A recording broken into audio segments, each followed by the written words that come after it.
Hi guys, welcome back to my channel BR Rama with ప్రే. ఈరోజు మనం love me like I do రామాలోని episode 14ని ఎక్స్ప్లెయిన్ చేసుకోబోతున్నాం. ఎపిసోడ్ స్టార్టింగ్లోని హీరోయిన్ని చూపిస్తున్నారు. హీరోయిన్ తన భయాన్ని పోగొట్టడానికి, రెడ్ ఫోబియాని పోగొట్టుకోవడానికి అందుకోసం రకరకాల జ్యూసెస్ అన్ని తీసుకొస్తుంది అనమాట. రెడ్ కలర్లో అవన్నీ తాగిపిస్తూ ఉంటుంది. తాగుతూ ఉన్నప్పుడు హీరో షర్ట్ మీద జ్యూస్ పడిపోతుంది. అందుకే హీరోయిన్ షర్ట్ తీసామంటే హీరో లేసి షర్ట్ తీసేస్తాడు అనమాట. హీరోయిన్ ముందు షర్ట్ తీసేసేదానికి హీరోయిన్ కొంచెం సిగ్గుపడి, ఏంటి నువ్వు నా ముందు తీసిన, నువ్వే కదా తిమ్మను, నేను తిమ్మనను కానీ నా ముందు తిమ్మనలేదు కదా అంటా ఉంటుంది హీరోయిన్. దానికి హీరో అండి, క్యూట్గా ఉంది, సిగ్గుపడుతుంటే ఇంత క్యూట్గా ఉంటుందని తెలియలేదే నాకు అన్నట్టుగా ఫీల్ అయిపోతూ ఉంటాడు. హీరో అండి నన్ను తిమ్మని చెప్తున్నా, వేసుకొని చెప్తుంటే మీరు ఎలాగైనా చేసుకోండి నేను వెళ్ళిపోతానని హీరోయిన్ వెనక్కి తిరిగి వెళ్ళడానికి ట్రై చేసేటప్పుడు తన కాలు తనకే తట్టుకొని కింద పడిపోతుంది అనమాట. పడిపోతే హీరో మీద పడిపోతుంది. తన చెస్ట్ కాడ అంతా చూస్తే అలాగే పడిపోతుంది అనమాట. హీరోయిన్ అట్లాగే ఆలోచిస్తూ ఉంటుంది. హీరో కూడా కొంచెం ఇదిగా ఫీల్ అయిపోతూ ఉంటాడు. హీరోయిన్ సడన్గా పైకి లేసేస్తుంది అనమాట. దూరం వెళ్ళిపోతుంది. టియా నుండి మిమ్మల్ని మీరు జాగ్రత్తగా చూసుకోండి అని చెప్పి స్పెట్స్ తనకి పెట్టేసి వెళ్ళిపోతుంది అనమాట. హీరో అండి నా 6 ప్యాక్ బాడీని చూసి తను షైగా ఫీల్ అయినట్టుందని తెగ ఫీల్ అయిపోతూ ఉంటాడు. తర్వాత హీరోయిన్ ఇంటికి వస్తుంది. టియాని ఇంటికి వచ్చేగానే మన రోజ్ ఉంటుందన్నమాట. రోజ్ టియాని మాట్లాడుకుంటూ ఉంటారు. నువ్వు ఎందుకు ఆ రోగిస్ట్ బాస్ దగ్గర ఉంటే, తనకేం రోగిస్ట్ ఏం కాదు, తనకి ఫోబియా ఉంది, అంతకు మించి ఏం లేదంటే, సరేలే కానీ నువ్వు నీ కెరియర్కి కోసం 3 months వెళ్ళాలి కదా, దాని విషయం ఏంటంటే నేను వెళ్ళాలి కానీ తనకి హెల్త్ బాగాలేదు కదా, నేనే తనకి హెల్ప్ చేయగలను మాట్లాడుతూ ఇలా వాళ్ళ ఫ్రెండ్స్ ఇద్దరు డిస్కస్ చేసుకుంటూ ఉంటారు. కెరియరా బాయ్ ఫ్రెండా అన్నట్టు. తర్వాత ఇక్కడ మనకి జాజా అని చూపిస్తున్నారు. జాజా ఉండి ఆలోచిస్తా అంటాడు, ఇది ఎవరు వెన్షియా నుండి 2 days నుంచి కాల్స్ మెసేజెస్ ఏం చేయడం లేదు, అలాగే రిప్లైస్ కూడా చేయడం లేదు. ఇన్నేళ్లలో నాకు ఎప్పుడు ఇలా జరగనే లేదు, తనకి ఏమైంది ఇంకా బ్రేకప్ నుంచి తేరుకోలేదా అని తనకు ఫోన్ చేస్తాడనమాట. ఫోన్ చేస్తే తను ఎత్తి ఏంటి సంగతి చెప్తూ ఇంపార్టెంట్ అయితేనే ఫోన్ చేయొచ్చు కదా అని మాట్లాడుతూ ఉంటే జాజా ఉండి ఇలా అంటాడు, నేను లియోకి చెప్పాను, నువ్వు నో అన్నావని తన హార్ట్ బ్రేక్లోనే నిన్ను ఏం చేయాలిరా అన్నట్టు తను ఫీల్ అయిపోతూ ఉంటుంది. జాజా ఉండి రేపు స్విమ్మింగ్కి వెళ్దాం రావాలి, లేకపోతే నేను లియోకి ఫోన్ చేసి నువ్వు బ్రేక్ చేసావంది తనకు ఫీల్ అయిపోతానంటే ఇలా చెప్పేస్తాడనమాట. చెప్పేసి ఫోన్ వచ్చేస్తాడు. వెన్షియన్ ఏమంటుందో కూడా వినకుండా. తర్వాత హీరో వాళ్ళ ఇంటికి వస్తుందన్నమాట. డోర్ కొడితే మన హీరో తలుపు తీసి స్టైల్గా నించుంటాడు. ఏంటి ఇలా ఉన్నారంటే, నేను నిన్న జరిగిన బ్యాడ్ ఇంప్రెషన్ని గుడ్ ఇంప్రెషన్గా చేయడానికి చూసానంటే హీరోయిన్ నుండి తన మీద పడిపోతుంది కదా చెస్ట్ కాడ. అది ఆలోచిస్తుంటే అది కాదు అది ఇది అంటే నువ్వు అదనుకున్నావు కానీ నేను దాని గురించి అంత చెప్పలే, నిన్న మార్నింగ్ ఇంటికి వచ్చావు కదా, అప్పుడు నేను కొంచెం చింపించుట్టంతా వేసుకొని ఉన్నాను కదా, ఆ బ్యాడ్ ఇంప్రెషన్ పోగొట్టడానికి నా చార్మింగ్ ఫేస్ని చూపించడం కోసం నువ్వు దాని గురించే ఆలోచిస్తున్నావా అని హీరోయిన్ ఆడపట్టిస్తాడు. తర్వాత టియా నుండి అడుగుతుంది, ఏంటి బాస్ మీకు హెల్త్ బాగాలేదు కదా, ఎక్కడికి వెళ్ళడానికి రెడీ అయ్యారా అంటే, నేను కంపెనీకి వెళ్ళాలనుకుంటున్నా, లేకపోతే ట్యాంగ్ పరిస్థితి ఏమైపోతుందో పాపం తను కూడా అన్నీ చూసుకోలేడు కదా అంటారు. అలాగే మనసులో ఏమన్నా నువ్వు ఇచ్చే జ్యూసెస్ అన్నీ తాగితే నా కడుపు మొత్తం డ్రైనేజ్ అయిపోతుందమ్మ తల్లి అనుకుంటారు. తర్వాత హీరోయిన్ ఇద్దరు ఆఫీస్కి వస్తారు. తర్వాత హీరోయిన్ నుండి నేను నా వర్క్ వెళ్తానంటే హీరో పిలిచి నువ్వు నన్ను నా పేరుతో పిలవచ్చు కదా అంటే అనేసి వెళ్ళిపోతుంది అనమాట. హీరో అండి, టియా నీ మనసులో ఉన్న ప్రేమ నాకు తెలుస్తుంది, నువ్వు బయట చెప్పడం ఒకటే మిగిలింది అని వీడికి అనేసుకుంటున్నాడు. అన్నీ తిని అనేసుకుంటున్నాడు. ఏంటో ఈ బాస్ మన ట్యాంక్ ఏమో ఊరుకొండకుండా నిన్నేమైనా జరిగిందా మీ ఇద్దరి మధ్య అంటే హీరో కింద నుంచి పైకి చూసి రే నీ పని నువ్వు చూసుకోరా అన్నట్టు, నీకేదో పని చెప్పాను కదా ఆ పని అది చూసుకో, నువ్వు ఇలాంటి మిగతా పనులు అంతా వేలు తల అన్ని పెట్టి మాకురా స్వామి అన్నట్టు చెప్పేసి వెళ్ళిపోతాడు. తర్వాత హీరోయిన్ తన డెస్క్ కాడ కూర్చొని ఆలోచిస్తూ ఉంటుంది. అంటే అక్కడికి వెళ్ళాలి కదా యూకేకి, అంటే డిజైనర్ కోర్స్ కోసం, దాని గురించి ఆలోచిస్తూ ఉంటుంది. అప్పుడు ఆ గాసిప్ గర్ల్ వచ్చి ఏమో చెప్తుందంటే, లీడరు నీకు కొంచెం అప్పచెప్పింటుంది అనమాట, దీనికి పనులు కొంచెము డ్రాయింగ్ వర్క్స్ అవన్నీ, సో అవన్నీ కంప్లీట్ చేసి నువ్వు నాకు ఫైల్స్ ఇస్తే నేను ఆమెకి ఇస్తానని చెప్తే హీరోయిన్ కూడా సరే అని ఆలోచిస్తూ ఉంటుంది. తర్వాత హీరో ఫోటోని చూస్తూ అసలు తినని ఈ కండిషన్లో వదిలేసి నేను ఎలా వెళ్ళగలను ఆలోచిస్తుంటాను. తర్వాత ఇక్కడ మనకి అసిస్టెంట్ని బాస్ని చూపిస్తున్నారు. ఏముంటుంది కంపెనీ గురించి మాట్లాడుకుంటూ ఉంటారు. తర్వాత ఉండి వీడు అసిస్టెంట్ ఉండి మీ హెల్త్ అంత బాగాలేకపోతే మీరు కొంచెం రిలాక్స్ అవ్వచ్చు కదా, తీసుకోవచ్చు కదా అంటే దానికి హీరో అంటే నో అంత సీన్ లేదు, ఇప్పుడు టియాన్ వస్తుంది. టియాన్ రాగానే స్పెట్స్ పెట్టేసుకుంటాడు. ఎంత మోసం చేస్తున్నాడు చూడండి, ఈ ఎపిసోడ్లోనే తెలిసిపోతుంది అనుకుంటే చూద్దాం. టియాన్ వచ్చి నా వర్క్ చూపించడానికి వచ్చాను, అలాగే దాంతోపాటు ఈ జ్యూస్ కూడా తెచ్చానని ఇంత పెద్ద బాటిల్ నిండా ఏదో జ్యూస్ పట్టుకొస్తుంది రెడ్ కలర్లో. అది చూసేసేదానికి పాపం మన హీరో ప్రాణం గాల్లోకి వెళ్ళిపోతుంది. అన్ని జ్యూసులు దాపిస్తుంది మళ్ళీ హీరోయిన్ పాపం అది చెప్పుకోలేక ట్యాంక్ స్పెట్స్కి ఏమైంది రెడ్ కలర్ని ఫిల్టర్ చేయలేకపోతుంది, నాకు తల తిరుగుతుంది అమ్మా అంటూ ఉంటే హీరోయిన్ ఏమో కంగారు పడిపోయి ఏమైంది అని వచ్చి తన చేపట్టుకొని మాట్లాడుతూ ఉంటుంది. ఈ బాస్ గాడు ఏం చేస్తాడు, చిన్నగా సైజ్ చేస్తాడనమాట, ఈ ట్యాంక్కి వెళ్ళిపో నువ్వు మా పని మించి చూసుకుంటావని తనని పంపించేస్తాడనమాట. హీరోయిన్ చేపెట్టుకొని అలా గట్టికి పట్టుకొని నేను నీతో పాటే ఉండాలనుకున్నా, నాకు ఎలాంటి జ్యూసెస్ ఎలాంటివి వద్దు అంటే ఇది కేవలం థెరపీ మాత్రమే, దీనికి మీరు ఎందుకు ఇంత సీన్ చేస్తున్నారు అన్నట్టు హీరోయిన్ అంటుంది. తనేమో జ్యూస్ ఓపెన్ చేసి తాగిపోయడానికి చూస్తా అంటే ఈ ప్రేమ నా కొంప ముంచేలాగా ఉందిరా స్వామి అనుకుంటాడు. అలాగే టియా నువ్వు నా కోసం చాలా కష్టపడుతున్నావు, ఆఫీస్లో కూడా నా కోసమే ఆలోచిస్తూ నా కోసం జ్యూస్ చేస్తుంటే నేను ఇది లంచ్ టైంలో ప్రిపేర్ చేశానని చెప్పి హీరో తలని పట్టుకొని ఇలా తిప్పుతుంది అనమాట. మన హీరో మాత్రం చిన్న పిల్లలాగా మారం చేస్తూనే ఉంటాడు తాగనని. హీరో నుండి ఈరోజు మొత్తం తాగాలని చెప్తే సర్లేని తీసుకొని తాగుతూ ఉంటాడు. ప్రేమ కోసం తప్పుతుంది, ఈ బాధలు అనేది తప్పవు కదా అని తాగుతూ ఉంటాడు. పాపం ఎంతని తాగుతాడు చెప్పండి, తనకి కక్కు వచ్చేస్తుంది అంటే హీరోయిన్ వెనక్కి తడుతూ ఉంటుంది. తిప్పాలని ఎవరికి వచ్చింది పాపం. హీరోయిన్ ఇవన్నీ నా వల్ల కాదు అంటే మీరు మంచి బుద్ధిమంతుల జ్యూస్ మొత్తం తాగేసి ఈ వీకెండ్ మిమ్మల్ని ఒక ప్లేస్కి తీసుకొని వెళ్తాను అంటుంది. ఇంకా ఆ మాట అన్నాక హీరోయిన్ మళ్ళీ హీరో గమనుంటాడు చెప్పండి, మొత్తం జ్యూస్ మొత్తం లొట్లు వేసుకుంటూనే కష్టపడుతూనే తాగుతూ ఉంటాడు. ఇక్కడేమో మనకి జాజాని చూపిస్తారు. వెన్షియన్ కూడా వస్తుంది. వెన్షియన్ వచ్చి జాజా స్విమ్మింగ్ పూల్లో ఉంటే చో పట్టుకొని వెళ్ళేసి ఇలా మాట్లాడుతుంది అనమాట. అసలు జాజా నీకు ఎంత ధైర్యం ఉంది, నువ్వు నన్నే బెదిరిస్తున్నావు అంటే వదిలే నాకు నొప్పిగా ఉందంటే ఫస్ట్ ఇది చెప్పు, నువ్వు లియోకి ఏం చెప్పలేదు కంటే అమ్మ తల్లి నేనేం చెప్పలేదు తల్లి వదిలే ఫస్ట్ నా చో ఊడొచ్చేలాగా ఉందని మన జాజా అంటాడు అనమాట. మన జాజా ఉండి వదిలే అంటే కానీ మనది ఆ పిల్ల ఎవరు వెన్షియన్ ఉండి అసలు ఒప్పుకో చెప్పు ఫస్ట్ నువ్వు లియోకి చెప్పలేదంటే అదే అని చెప్పి మన వెన్షియాన్ని స్విమ్మింగ్ పూల్లోకి లాగేస్తాడు అనమాట. ఈ పిల్ల పడిపోయాను అని లేకుండా నువ్వు నీ వల్ల నా మేకప్ మొత్తం పోయిందని ఇద్దరు కొట్టుకుంటూ ఉంటారు. నీళ్ళలో హ్యాపీగా ఎంజాయ్ చేస్తూ ఉంటారనమాట ఆడుకుంటూ సరదాగా. ఇద్దరు హ్యాపీగా ఎంజాయ్ చేసి స్విమ్మింగ్ పూల్లో బయటకు వచ్చేస్తారు. వెన్షియన్ ఉండి తన జుట్టు అంతా ఆరబెట్టుకుంటూ ఉంటుంది. అప్పుడు మళ్ళీ ఈ జాజా వస్తాడనమాట టవల్ వేయడానికి. ఇప్పుడు ఉండి వెన్షియన్ ఉండి చాలా ఇంక ఇప్పటికే చాలా ఎక్కువైందంటే హే నేను నీ బాధను పోగొట్టడానికి ఇలా చేస్తానంటే నేను చెప్పాను నీకు బాధలోనైనా చాలా ఎక్కువ చేస్తున్నావు తగ్గించు, అలాగే నువ్వు నాకంటే చిన్నవాడివి నేను నీకు అక్కను అవుతానంటే హే నువ్వు నాకంటే 1 year పెద్ద అంతే అంతకు మించేం లేదా 1 year కానీ నేను నీకు అక్కనే కదా, అలాగే నీ లిమిట్స్లో నువ్వు ఉండు అంటూ హట్టేలాగా మాట్లాడుతుంది. మరి తిను కూడా కొంచెం ఫీల్ అయిపోతే ఆలోచిస్తూ ఉంటుంది.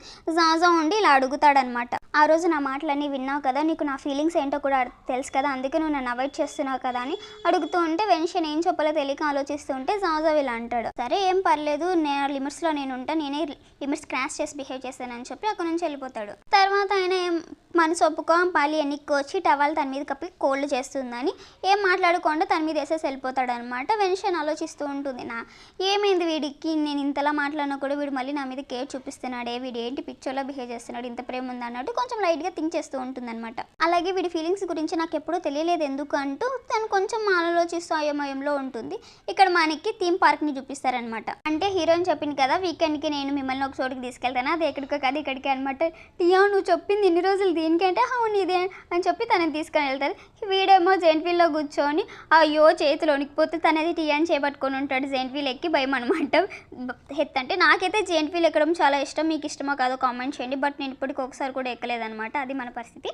తర్వాత హీరో హీరోయిన్ కొద్దిసేపు అలా మాట్లాడుకుంటూ ఉంటారు. తర్వాత హీరో హీరోయిన్ దగ్గర కూర్చొని హీరో తనని హక్ చేసుకున్నట్టు పట్టుకుంటాడు అనమాట. అయ్యో క్యూట్గా ఉంది. ఇలాంటి మూమెంట్ నాకు ఎప్పుడు వస్తుందో తెలియడం లేదు. వాళ్ళ ఇద్దరు హ్యాపీగా జెయింట్ వీల్లో మొత్తం సిటీని మొత్తం చూస్తే హ్యాపీగా ఎంజాయ్ చేస్తూ మాట్లాడుకుంటూ ఇలా సరదాగా గడిచిపోతుంది అనమాట. అలాగే వాళ్ళ మధ్య జరిగిన మూమెంట్స్ అని ఫస్ట్ టైం వాళ్ళిద్దరు కలిసింది, తర్వాత ఆ చైనీస్ పార్టీకి వెళ్ళింది, తర్వాత హీరోయిన్ని కాపాడింది, ఇలా మొత్తం ఇంతవరకు ఏమేమి జరిగిందో వీళ్ళిద్దరి మధ్య అవన్నీ చూపించుకుంటూ వాళ్ళు అలా చూపిస్తూ ఉంటారనమాట. అలాగే క్యూట్గా ఉంటూ వాళ్ళ హ్యాపీ మూమెంట్స్ అన్నీ వాళ్ళు ఎంజాయ్ చేస్తుంటారు. తర్వాత హీరోయిన్ నడుచుకుంటూ వస్తుంటే హీరోయిన్ ఇలా అడుగుతుంది, అసలు లాస్ట్ టైం మీరు ఏం చేసిన వల్ల మీకు రెడ్ ఫోబియా పోయిందని అడుగుతుంది అనమాట. అంటే ఏంటంటే వీళ్ళ అంటుందన్నమాట, అంటే లాస్ట్ టైం మీకు ఏం చేయడం వల్ల ఆ రెడ్ ఫోబియా పోయిందో గుర్తుంటే దాన్ని మళ్ళీ రిపీట్ చేస్తే అప్పుడు మీ రెడ్ ఫోబియా పోవడానికి సులువు అవుతుంది కదా అంటుంది. తర్వాత అక్కడ కట్ చేసి మనకి హీరోయిన్ని హీరో వాళ్ళ ఇంట్లో చూపిస్తారనమాట. ఇద్దరు ఎదురుగా నించుంటారు. హీరోయిన్ ఆలోచిస్తూ ఉంటుంది, ఇతను నన్ను పిచ్చిదాన్ని చేస్తున్నాడా, కానీ ఇతను నాతో ఇలా బిహేవ్ చేస్తూనే ఇలా ఉన్నా కూడా దగ్గరగా ఉన్నా నాకేం బ్యాడ్గా అనిపించడం లేదు, అన్కంఫర్టబుల్గా కూడా ఫీల్ అవ్వడం లేదు కదా అన్నట్టు ఆలోచిస్తుంది. అంతే మనం ఒకరిని లవ్ చేస్తే వాళ్ళ దగ్గర మనం చాలా క్యాజువల్గా ఉంటాం, చాలా ఫ్రీగా కూడా ఉంటాం అంటే బ్యాడ్గా అనిపించదు మనకి. అలాగే ఇందాక అక్కడ కట్టేంది కదా, అక్కడ సీన్ చూపిస్తారు, ఏంటి కిస్ చేయడం, నుదుటి మీద కిస్ చేయడం అంటే అవును పోయినసారి నువ్వు చైర్ మీద నుంచి పడేటప్పుడు కూడా నాకు నుదుటి మీద కిస్ జరిగింది కదా, అప్పటి నుంచే నాకు రెడ్ ఫోబియా పోయిందని హీరో చెప్పింటాడు అనమాట. హీరో నుండి సరే ట్రై చేద్దామంటే హీరో కొంచెం మొగ్గుతాడనమాట, నుదుటి మీద కిస్ చేయమని. కిస్ చేస్తుంది హీరోయిన్ కూడా క్యూట్గా. కిస్ చేసేసి హీరోయిన్ నుదుటి మీద ఇప్పుడు ఎలా ఉంది, కళ్ళు తిరుగుతుందా, మళ్ళీ అలాగే ఉందంటే నాకు ఇంకా అలాగే ఉంది అంటే చెప్పాను కదా ఇది పంచేదని, కానీ మీరు అంటే నాకు తెలిసి ఈసారి నా ఫోబియా చాలా డేంజర్గా ఉందనుకుంటే ఇప్పుడు నుదుటి మీద కాకుండా ఇంకా అంటే ఏంటి అనే తలకి హీరోయిన్ సడన్గా వెళ్ళి హీరోయిన్కి కిస్ చేసేసాడు అనమాట, lip to lip kiss. Heroine shock అయి చూస్తూ ఉంటుంది, అయ్యో హీరోయిన్ అలాగే చూస్తూ ఉండేదానికి హీరో అండి ఇంకా కొంచెం దగ్గరికి వెళ్ళి హీరోయిన్ మెడ మీద చేయబెట్టి అలా లాక్కొని హీరోయిన్కి ప్యాషనేట్గా కిస్ చేస్తాడనమాట.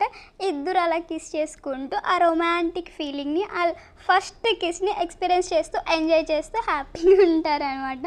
హీరో కిస్ మొత్తం చేశాక మళ్ళీ ఇలా అంటాడు, అసలు ఇది ఇంత బాగుంటుందని తెలిసింది, ఇంతవరకు చేసిన ట్రీట్మెంట్ అసలు పనే లేదు, ఇది ఇంత ఇంత స్వీట్గా ఉంటుందని అనుకోలేదు అన్నట్టు ఇలా పులిహోర లాగా ఫ్లట్టింగ్ స్కిల్స్ అన్ని చూపిస్తూ మాట్లాడుతుంటే హీరోయిన్ నుండి బాగానే ఉంటుంది లేప్ప నీకు అన్నట్టు చూస్తూ ఉంటుంది. హీరోయిన్ నుండి కానీ నుదుటి మీద కదా కిస్ చేయాల్సిందంటే హీరో అండి కానీ నుదుటి మీద కిస్ చేస్తుంటే క్యూర్ అవ్వడం లేదు కదా అంటూ హీరో మాట్లాడతాడు. హీరోయిన్ అడుగుతుంది ఇప్పుడు ఎలా ఉందంటే హీరో ఉండి నాకు ఇంకా తెలియడం లేదు, నేను ఇంకా మత్తులోనే ఉన్నాను, ఇది చాలా బాగుందంట, అయితే ఇది ఇంకొకసారి చేద్దామా అన్నట్టు హీరోయిన్ దగ్గరికి లాక్కుంటాడనమాట. హీరోయిన్ ఉండి ఇప్పటికే చాలా లేట్ అయిపోయింది, ట్రీట్మెంట్ గురించి మనం రేపు మాట్లాడుకుందాం అంటూ సిగ్గుపడితే అక్కడ నుంచి వెళ్ళిపోతుంది అనమాట. తర్వాత హీరోయిన్ ఇంటికి వచ్చేసి వాటర్ తాగుతుంటే రోజ్ వచ్చేసి ఇంకా ఇక్కడికి అప్పుడే వచ్చేసావా, ఆ సీఈఓ ఇంట్లోనే ఉండాల్సినది కదా అంటే మేమేం అక్కడికి వెళ్ళలేదంటే ఇది ఏదో మ్యాటర్ జరిగింది సిస్టర్ చెవ్వు అంటే ఆట పట్టిస్తూ ఉంటుంది అనమాట. మన ఫ్రెండ్స్ కూడా అలాగే ఆట పట్టిస్తారు కదా. తర్వాత హీరోయిన్ ఉంటే అదంతా పక్కన పెట్టు, ఈరోజు ట్రైనింగ్కి మెటీరియల్స్ అన్ని సబ్మిట్ చేయడానికి డెడ్ లైన్, కానీ నేను డైరెక్టర్తో చెప్పేశాను నేను వెళ్ళడం లేదని, నువ్వేమన్నా ఫీల్ అవుతున్నావు అంటే ఆయన ఇది నీ ఒపీనియన్ కదా, నీ ఒపీనియన్ని నేను ఎప్పుడూ గౌరవిస్తానని రోజ్ అంటుంది అనమాట. హీరోయిన్ ఉండి ఎందుకంటే నువ్వు ఇలా వెళ్ళకుండా ఉండడానికి లియోనే, ఎందుకంటే దాని మీద ఉన్న నీ ఫీలింగ్స్ నీ ఫేస్లోనే చూపిస్తున్నావు, ఎంత క్యూట్గా ఉన్నావో తెలుసా, వాళ్ళ క్యూట్గా ఉన్నావు అన్నట్టు మాట్లాడుతూ ఉంటుంది అనమాట హీరోయిన్ని రోజ్. అలా ఇద్దరు హక్ చేసుకొని మాట్లాడుకుంటారు అనమాట. బిజినెస్ అయినా కెరియర్ అయినా ఏదైనా పర్లేదు, నేను నీకు తోడుగా ఉంటాను, నేను ఎప్పుడు నీకు సపోర్ట్గా ఉంటానని చెప్తుంది. ఒక ఫ్రెండ్ నుంచి మనకు కావాల్సింది ఇదే, మనం ఏం చేద్దామన్నా మనకి సపోర్ట్ ఉండాలి. కానీ కొంతమంది ఫ్రెండ్స్ అంటే మనకి డిస్కరెక్షన్ చేసేలాగా మాట్లాడతారు, వాళ్ళైతే ట్రూలీ ఫ్రెండ్స్ అయితే అస్సలు కాదని నా ఒపీనియన్. తర్వాత హీరో నైట్ అనమాట, హీరోయిన్కి మెసేజ్ చేస్తాడు, డిన్నర్కి వీకెండ్కి మా ఇంటికి రావచ్చు కదా అంటే హీరోయిన్ కూడా ఓకే అంటుంది. తర్వాత హీరోయిన్ అనుకుంటాడు బాయ్ ఫ్రెండ్గా ఉండడం చాలా బాగుంది, ఈ ఫీలింగ్ ఏదో కొత్తగా ఉంది, చాలా సూపర్గా ఉంది అన్నట్టు ఆలోచిస్తూ హ్యాపీగా ఉంటాడు. తర్వాత వీకెండ్ రోజు వచ్చేసింది అనమాట. హీరో ఇంట్లో అన్ని చదువుతూ ఆలోచిస్తాడు, ఆ టీయానికి నేను అబద్ధం చెప్పి చాలా తప్పు చేసినట్టుగా ఉన్నా, ఈరోజు ఎలాగైనా తనకి చెప్పేస్తాను అన్నట్టు ఆలోచిస్తూ ఉంటాడు. తర్వాత హీరోయిన్ వస్తుంది, హీరో వెళ్ళి డోర్ ఓపెన్ చేస్తాడు. హీరోయిన్ చాలా క్యూట్గా వైట్ కలర్ డ్రెస్లో వచ్చింది అనమాట. హీరో తనని చూసి ఎంత క్యూట్ ఉన్నావు అన్నట్టుగా మాట్లాడుతూ ఉంటాడు. అలాగే ఈ నెక్లెస్ కూడా చాలా బాగుంది అంటాడు, ఎందుకంటే తను ఇచ్చిన నెక్లెసే కదా అది వేసుకొని ఉందని హ్యాపీగా ఫీల్ అవుతాడు. అలాగే నువ్వు ఇచ్చే ట్రీట్మెంట్ కోసం చాలా వెయిట్ చేస్తున్నాను నేను అంటే హీరోయిన్ వెయిట్ చేస్తావు, ఎందుకు వెయిట్ చేయలే అన్నట్టు హీరోయిన్ అనుకుంటుంది. తర్వాత హీరోయిన్ నుండి ఫ్రూట్ కట్ చేస్తూ ఉంటుంది అనమాట జ్యూస్ చేయడానికి. హీరో అండు నువ్వు వంట చేయని అవసరం లేదు, వచ్చి నువ్వు నా దగ్గర కూర్చో చాలా అంతే అంటే దీనికి నన్ను కామెంట్ చేయడం చాలా బాగా అలవాటు అయిపోయింది, ఆర్డర్స్ అన్ని వేస్తున్నాడు అంటూ మాట్లాడుకుంటూ తను వేలు కట్ చేసుకుంటుంది అనమాట. హీరో వచ్చి చూసి తనకి బ్యాండేజ్ తెచ్చి క్లీన్ చేస్తూ మొత్తం కడుతూ ఉంటాడనమాట. హీరోయిన్ ఏమో ఆలోచిస్తూ ఉంటుంది అనమాట. ఏం ఆలోచిస్తూ ఉంటుందంటే దీనికి రెడ్ ఫోబియా ఉంది కదా, బ్లడ్ చూసి కూడా తనకి కళ్ళు తిరగలే, అలాగే ఫ్రూట్ కూడా రెడ్ కలర్లోనే ఉంది కానీ దీనికి కళ్ళు తిరగలేదు అని ఆలోచిస్తూ ఉంటే హీరో అండి ఈ ఫోన్ చాలా అర్జెంట్, నేను వెళ్ళి మాట్లాడతాను అనుకుంటాడనమాట. వెళ్ళేసి వెళ్ళిపోతాడు. హీరోయిన్ చాలా హ్యాపీగా ఫీల్ అయిపోతుంటుంది అనమాట. హీరోకి రెడ్ ఫోబియా పోయింది అన్నట్టు చాలా హ్యాపీగా ఉంటుంది. హీరోయిన్ హ్యాపీగా తన దగ్గర చెప్దామని వస్తా అంటే తిని మాట్లాడుతూ ఉంటారు, ఎవరితో డాక్టర్ లీతో మాట్లాడుతూ ఉంటాడు అనమాట. నాకు ఇంతవరకు ఛాన్స్ దొరకలేదు, రెడ్ ఫోబియా రాలేదు, నేను తనకి ఊరికి అబద్ధం చెప్పానని ఇలా మాట్లాడేదంతా హీరోయిన్ వినిస్తుంది అనమాట. అలాగే హీరోయిన్ మాట్లాడుతూ ఓమేగా నేను రెడ్ కలర్ చూసాను కానీ నాకు కళ్ళు తిరగలేదు అన్నట్టు బిహేవ్ చేశాను, బహుశా దొరికిపోయి ఉంటాను అన్నట్టు మాట్లాడుతుంటారు. పాపం హీరోయిన్ ఈ మాటలన్నీ వినేసి చాలా హర్ట్ అయిపోయి తన హార్ట్ బ్రేక్ అయిపోయి తన కళ్ళలో నీళ్ళు తిరుగుతుంటే కంట్లో నుంచి నీళ్లు బయటికి రావడం ఒక్కటే ఆలోచన. పాపం ఇలా జరిగితే చాలా బాధేస్తుంది కదా. హీరో ఎన్నికి తిరిగి చూసేదానికే హీరోయిన్ ఉంటుందన్నమాట. హీరోయిన్ ఇలా ఉంటుంది, కన్ఫెస్ రెడ్ ఫోబియా లేదు, ఎలాంటి జబ్బు లేదు కదా అంటే హీరో వెళ్ళి ఆటి అని చెప్పేది విను అని అంటాడు. నీకు ఇది చెప్పాలనుకున్నా కానీ చెప్పే ఛాన్స్ లేదంటే ఏం చెప్తారు, నేను ఎంత బాధపడ్డానో తెలుసా, అసలు మీకు రెడ్ ఫోబియా వచ్చేసిందని నేను ఎంత కంగారు పడిపోయినా ఎంత బాధపడ్డాను, రోజు దాని గురించి ఆలోచించేదాన్ని, కానీ మీకు ఇదేం దిగులు లేదు, ఇదేం పట్టనట్టే ఉన్నారు, అలాగే మీరు నాతో ఆడుకున్నారు, నా ఫీలింగ్స్తో ఆడుకున్నాను, అయినా నాకే బుద్ధి లేదు, నేనే ప్రపంచంలో అతిపెద్ద థింగర్ దాన్ని అంటే హీరో ఉండి ఆటి అని అలా కాదు నేను చెప్పేది విను అన్నట్టు అంటాడు. హీరో ఉండి టియానే నీది ఎందుకు చేశాను, ఎందుకైనా చేసిండొచ్చు కానీ మీకు తెలుసు ఆ ట్రైనింగ్ నాకు ఎంత డిపెండెంట్, నా కెరీర్ మొత్తం దానిపైన డిపెండ్ ఉంది, కానీ మీరు ఇదంతా పట్టించుకోకుండా నన్ను ఇలా మోసం చేశారని హీరోయిన్ వెళ్ళిపోతూ ఉంటుంది. హీరోయిన్ ఆపి దీనికి కారణం లూవోస్, ఎందుకంటే తానే డైరెక్టర్ కదా మీ డిజైనర్కి, తను కలిసి ఉంటారు, అలాగే కలిసి ట్రావెల్ చేస్తారు. ఇలా అంతా ఉండడం వల్ల నాకు నిద్ర కూడా రావడం లేదు. నేను మీ గురించి ఆలోచిస్తూ నువ్వు నాకు ఎక్కడ దూరం అయిపోతావా అన్నట్టు ఆలోచిస్తూ ఉండిపోయాను. నాకు చాలా భయం వేసింది. 3 months మీరిద్దరు కలిసి ఉండడం వల్ల నువ్వు నాకు ఎక్కడ దూరం అవుతావు అని అందుకే ఇలా చేస్తాను. నువ్వు తనని గౌరవిస్తావని తెలుసు అంటే ఇదేనా మీ కారణం, అందుకని రెడ్ ఫోబియా ఉందని నాకు చెప్పాను. హీరోయిన్ అట్లే కళ్ళల్లో నీళ్ళు పెట్టుకుని ఉంటుంది. హీరో కూడా కొంచెం ఫీల్ అవుతూనే ఉంటాడు అనమాట. మీరు నన్ను అడిగారు ఎప్పుడైనా నాకేం ఇష్టమని. అసలు మీరు ఏమనుకుంటున్నారు, నేను ఏమనుకుంటున్నానో కూడా నీకు అవసరం లేదు. అసలు వెంట ఉండాలంటే ఏం ఉండాలో తెలుసా? ఫస్ట్ ఒకరి మీద ఒకరికి నమ్మకము, ట్రస్ట్ ఉండాలి. ఆ ట్రస్ట్ లేకపోతే ఇలాగే జరుగుతుంది. మీకు నా మీద నమ్మకమే లేదు. హీరో నుండి మీరు నా నమ్మకాన్ని కోల్పోయారు, ఇంక మీద కలిసేదంతా ఏం లేదని చెప్పి అక్కడ నుంచి వెళ్ళిపోతుంది అనమాట. బాధపడుతూ ఏడ్చుకుంటే హీరో కూడా ఫీల్ అవుతూ నేను నిన్ను వదులుకోవాలనుకోలేదు, నీకు చెప్పేయాలనుకున్నా, నేను మోసం చేయాలనుకోలేదు టియాన్ అన్నట్టు తను ఆలోచిస్తూ మనసులో అనుకుంటూ ఉంటాడు. ఇంత ఇక్కడికి డ్రామా ఎపిసోడ్ అయిపోయింది. ఇప్పుడు ఎండ్ కార్డ్స్ చూపిస్తున్నారనమాట. రోజ్ ఉండి తన ఫేస్ మాక్ వేసుకొని మంచిగా ఊపు మీద డ్యాన్స్ వేస్తూ ఉంటుంది. అప్పుడు తనకు ఒక మెసేజ్ వస్తుంది అనమాట. ఇంకెవరు చేసింటారు చెప్పండి ఆ మెసేజ్? ఆ డాక్టర్ లీన్ అమ్మాయిలకి ఎంత మంచి మంచి మెసేజ్లు పంపిస్తున్నారు. వీడేం రా అంటే, నువ్వు ఇంత త్వరగా ముసలిదాన్ని ఎందుకు అయిపోతున్నావు, నీ ఫేస్ మీద ఎన్ని రింకిల్స్ ఎందుకున్నాయి, కారణాలు తెలుసా, అవి తెలుసా అని కొన్ని ఆర్టికల్స్ పంపిస్తాడట. దేవుడా, ఇలాంటి వాడిని ఎక్కడ చూడలే నేనైతే. అలాగా అనుకుంటుంటే తర్వాత వాళ్ళిద్దరు ఇలా చాటింగ్ చేసుకుంటూ ఉంటారు. అంతే, ఇంతటితో ఎపిసోడ్ అయిపోయిందనమాట కంప్లీట్గా. ఒకటి చెప్తాను, గుర్తుపెట్టుకోండి. నేను చెప్తున్నందుకు ఏమనుకోకండి. ఎందుకంటే మనం ఒకరిని లవ్ చేసామంటే వాళ్ళ మీద నమ్మకం ఉండే. సపోజ్ తను వేరే వాళ్ళతో క్లోజ్గా ఉన్నాడనుకో, మీరు అడిగేయండి ఎందుకు ఇలా ఉన్నావు, వన్స్ నువ్వు వాళ్ళతో ఉన్నా నాకు పర్లేదు, నువ్వు నాకు దూరం అవ్వద్దు, నువ్వు నాకు కొంచెం టైం ఇవ్వు, నాతో ఉండాలని చూసుకో, ఇలా చెప్పాలి. కానీ అంతేకాని తనకి మోసం చేసేలాగా మాట్లాడేసి మనతోనే ఉంచుకోవాలని చూస్తే అది ఎక్కువ రోజులు దాగదనమాట. ఎప్పుడో ఒక రోజు తెలిసిపోతుంది. అప్పుడు మీ మధ్య ఉన్న నమ్మకం, ట్రస్ట్ బిల్డ్ చేసుకునేది అంతా క్యాన్సిల్ అయిపోతుంది. అప్పుడు ఇంతకంటే చాలా హర్ట్ అవ్వాల్సిన పరిస్థితి వస్తుంది. సో మీరు ఒకరి మీద లవ్ ఉందంటే మీరు చెప్పండి, తన మధ్య ఏమి దాచకండి. వన్స్ మీరు తను వేరొకరితో ఉన్నప్పుడు మీకు అన్కంఫర్టబుల్గా ఫీల్ అయితే అది చెప్పేయాలి. అంతేకాని మీలోనే దాచుకొని ఏదేదో ఫీల్ అయిపోతూ ఉంటే అది మీ మధ్య ఉన్న లవ్ అప్పటికప్పుడే బ్రేక్ అయిపోతూ ఉంటుంది అనమాట. సో ఇది నాకు చెప్పాలనిపించింది, చెప్పేసాను. Bye, love you guys. Subscribe చేసుకోండి అబ్బా ప్లీజ్.